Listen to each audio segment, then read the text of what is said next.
Halo teman-teman, di sini kita akan belajar mengenal ekosistem darat dan laut.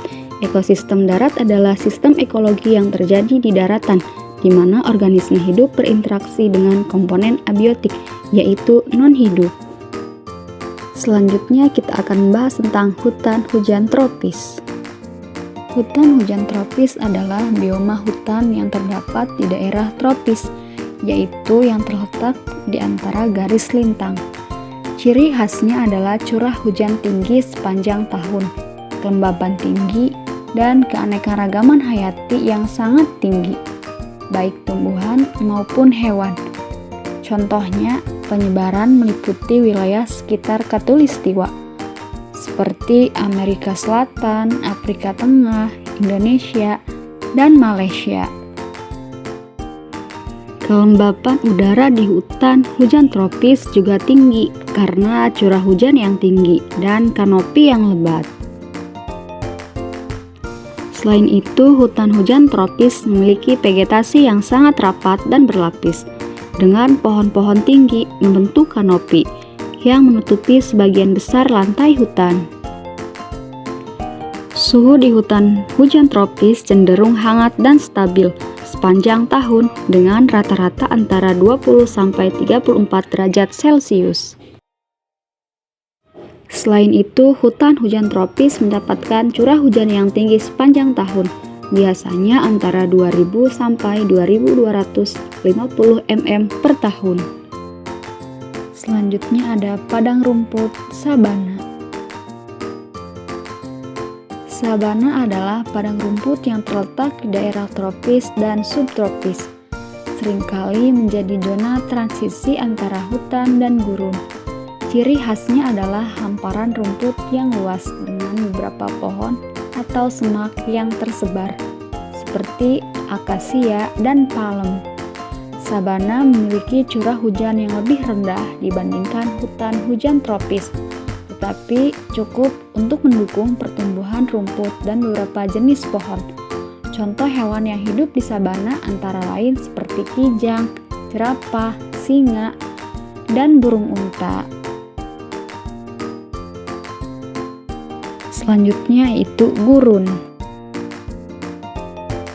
Gurun adalah bioma yang ditandai oleh iklim kering dengan curah hujan yang sangat rendah, biasanya kurang dari 250 mm per tahun.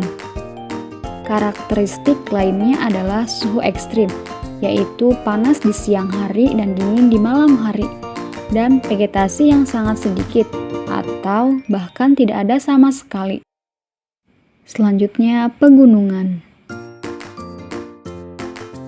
Pegunungan adalah wilayah daratan yang memiliki ketinggian signifikan di atas daerah sekitarnya. Kondisi iklim di pegunungan bervariasi tergantung pada ketinggian, tetapi umumnya semakin tinggi, semakin dingin, dan curah hujannya semakin tinggi juga. Pegunungan memiliki berbagai jenis ekosistem, mulai dari hutan pegunungan yang lebat hingga padang rumput alpin di puncak gunung yang lebih tinggi.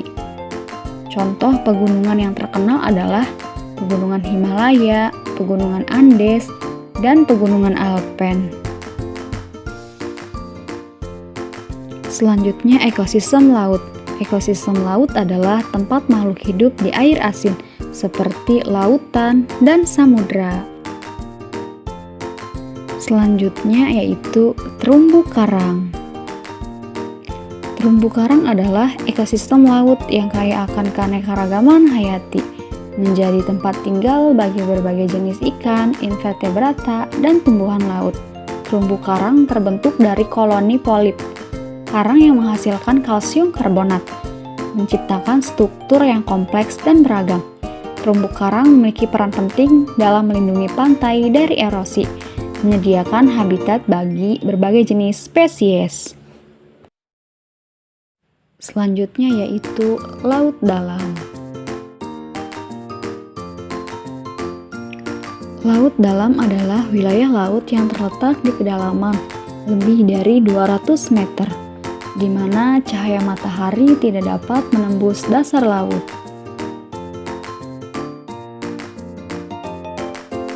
Kondisi di laut dalam sangat berbeda dengan perairan dangkal, dengan suhu rendah, tekanan tinggi, dan sedikit cahaya.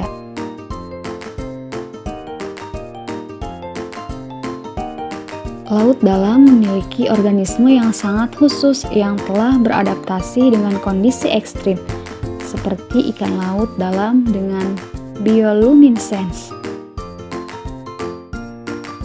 Selain itu juga, peneliti di laut dalam masih terbatas, namun potensi sumber daya alam dan keanekaragaman hayati di sana sangat besar. Kedalaman laut dalam dimulai pada kedalaman sekitar 200 meter atau 656 kaki dan biasa mencapai lebih dari 10.000 meter di palung-palung terdalam. Zona tergelap di kedalaman laut dalam ialah hampir tidak ada cahaya matahari yang masuk, sehingga menciptakan lingkungan yang gelap gulita.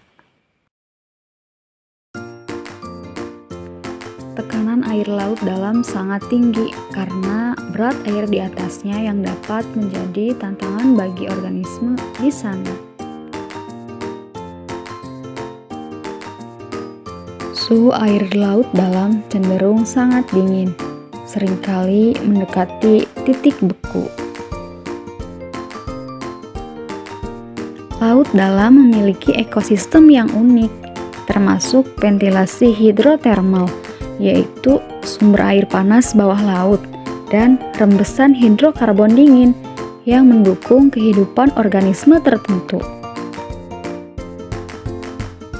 Organisme di laut sebagian besar bergantung pada detritus, yaitu bahan organik yang jatuh dari permukaan, dan sumber makanan yang berasal dari zona potik, yaitu zona yang terkena sinar matahari.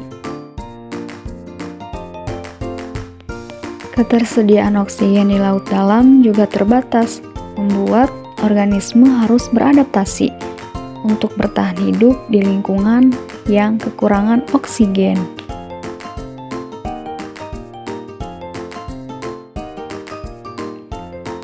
Laut dalam merupakan wilayah yang sangat luas dan misterius, tetapi menyimpan berbagai keajaiban dan tantangan bagi kehidupan di bumi. Laut dalam adalah rumah bagi berbagai jenis hewan yang telah beradaptasi dengan kondisi ekstrim, seperti tekanan tinggi, kegelapan, dan suhu dingin. Banyak hewan di laut dalam yang transparan, yang membantu mereka tetap bersembunyi dari predator. Laut dalam adalah tempat yang sulit untuk hidup makhluk hidup. Binatang yang hidup di laut dalam adalah lumba-lumba, kima, penyu, ikan hiu, ikan paus, ikan pari geraji, dan ikan pari manta. Selanjutnya yaitu pantai dan pesisir. Pantai adalah wilayah yang menghubungkan daratan dan laut, biasanya berupa hamparan pasir, kerikil, atau batu. Pantai memiliki peran penting dalam ekosistem laut, menjadi tempat migrasi hewan, tempat bertelur, dan tempat perlindungan bagi berbagai organisme. Pantai juga menjadi tujuan wisata dan rekreasi bagi manusia, namun juga rentan terhadap erosi dan kerusakan akibat aktivitas manusia. Selanjutnya yaitu pesisir.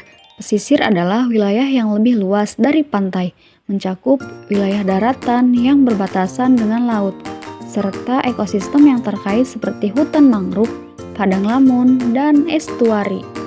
Pesisir memiliki peran penting dalam menjaga keseimbangan ekosistem laut. Selanjutnya yaitu hubungan antar makhluk hidup. Interaksi makhluk hidup adalah hubungan timbal balik yang terjadi antara individu atau populasi makhluk hidup dalam suatu ekosistem.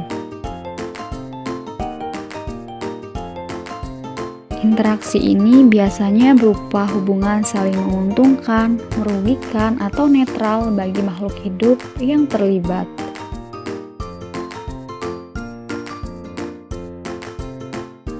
Contohnya pada rantai makanan berikut ini.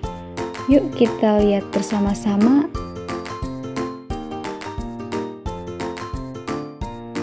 Semua ini menjaga keseimbangan ekosistem. Kalau salah satu hilang, keseimbangan pun bisa terganggu.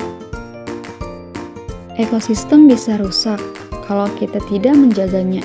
Contohnya, membuang sampah sembarangan, menebang pohon sembarangan, atau menangkap ikan secara berlebihan. Tapi kita bisa membantu dengan cara menanam pohon, mendaur ulang sampah, tidak membuang sampah ke sungai atau laut.